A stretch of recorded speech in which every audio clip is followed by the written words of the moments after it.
J. Pierpont Morgan's advisors were told, you know, don't back this guy, he's crazy, we'll never be able to collect electric bills if he's broadcasting free power. This guy's got to go.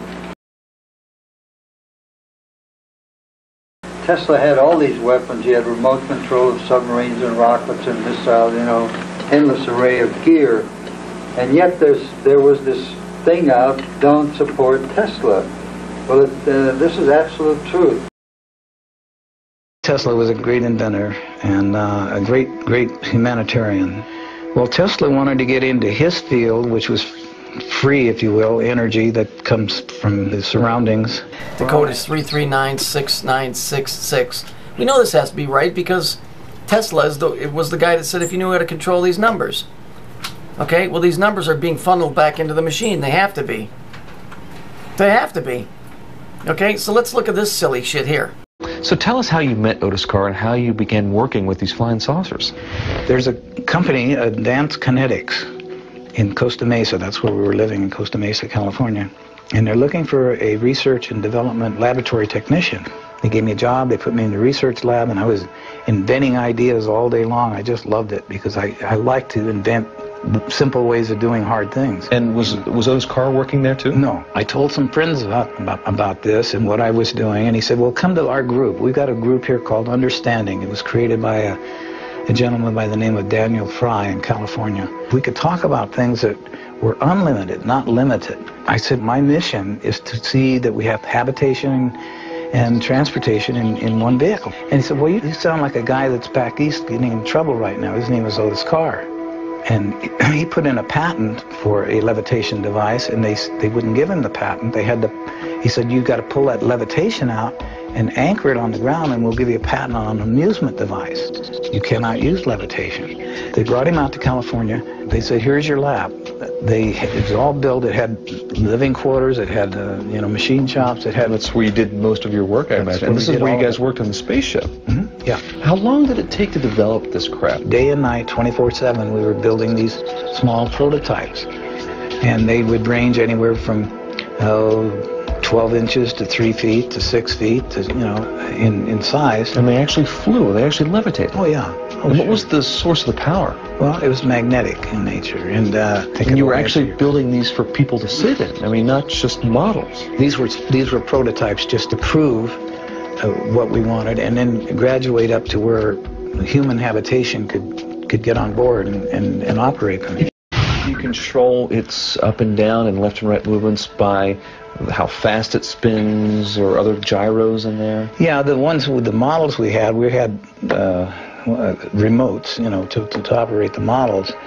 But when you get up into the larger craft, it's not necessary, because everything then, as Carr was explaining, the difference between the brain and the mind is synergetic. You operate the craft like it was a friend. It's like it was a living thing, because connect with the craft. Yes, and that's the only way that our particular craft would work. There was a mental interface? Yes. If you could explain to us very simply how this device, how these craft work.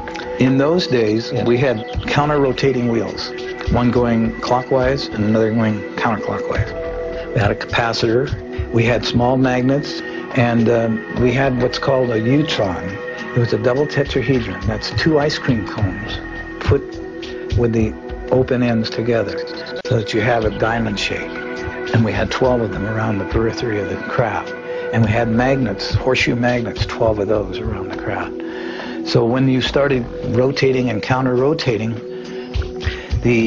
as these Utrons went through the field, they would act as a generator and a capacitor in themselves, and they would generate a lot of power, not necessarily electrical power, but vibrational power. When you get to the resonant frequency of your surroundings, it cancels everything out. It goes to a 0 point. And once you've reached 0 point, then you can go anywhere you want. And you have your own force field around the craft. And in this picture here, you can see Ed's PMH next to the wheel, and Ed next to the wheel, right? And there's this mass of iron and a hook, and lots of things going on here that are kind of strange, it seems. But Basically, what this generator is a homopolar motor or homopolar generator, as well as the EM generator aspect of the bucking coils. But basically, he used the bucking coils on the PMH next to the wheel, as well as capturing a homopolar aspect of this device, homopolar generator. Now, Tesla studied homopolar generators, and he called them homopolar dynamos.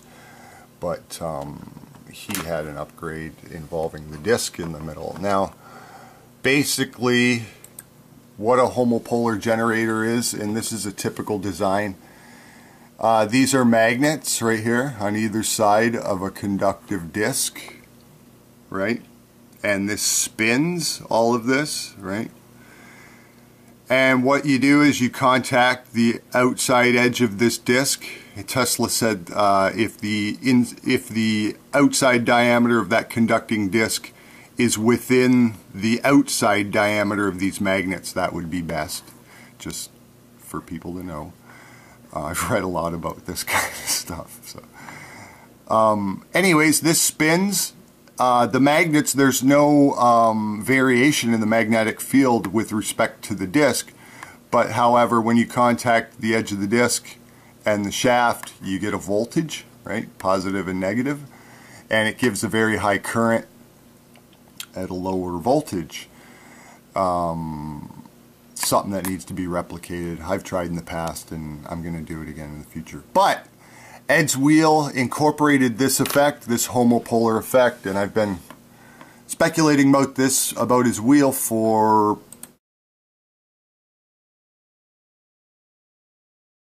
The energy is all magnetic in nature. It's free in nature. We're swimming in energy.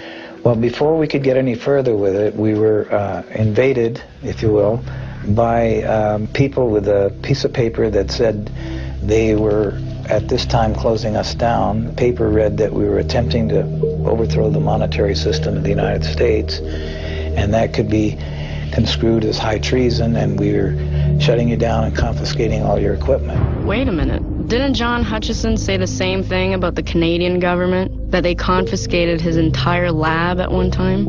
I stayed in touch with Carr as much as I could, but as soon as I contacted him, I was contacted by somebody. We told you to stay away from even thinking about this. Well, what did the energy companies do to Carr?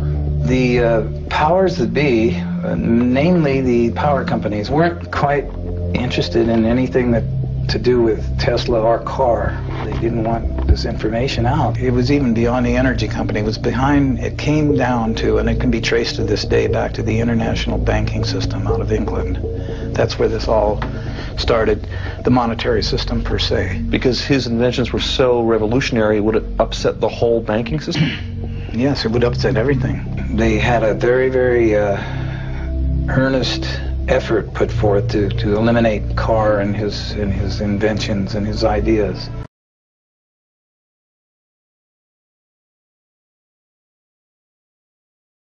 What was Bergstrasser's relationship to Tesla?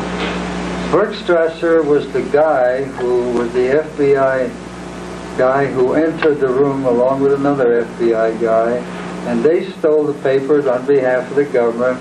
And Bergstrasser himself pocketed a number of interesting inventions, and Bergstrasser himself gave me copies of these things that he had snitched from the government. Now, in spite of this negative thing I'm saying about Bergstrasser, Bergstrasser, from his own studies, really believed that Tesla had the answer to a lot of very important problems, including this ELF thing. And I have correspondence between Bergstrasser and the U.S. Air Force. Bergstrasser tried for 5 years to get the Air Force to put a little bit of money just to check some of ideas, particularly in the ballistic, not the ballistic missile, the particle beam weapons that Tesla had discovered. Where has happened to Bergstrasser in the past 2 years? Last I heard, he was in Phoenix, Arizona. I haven't, he moved.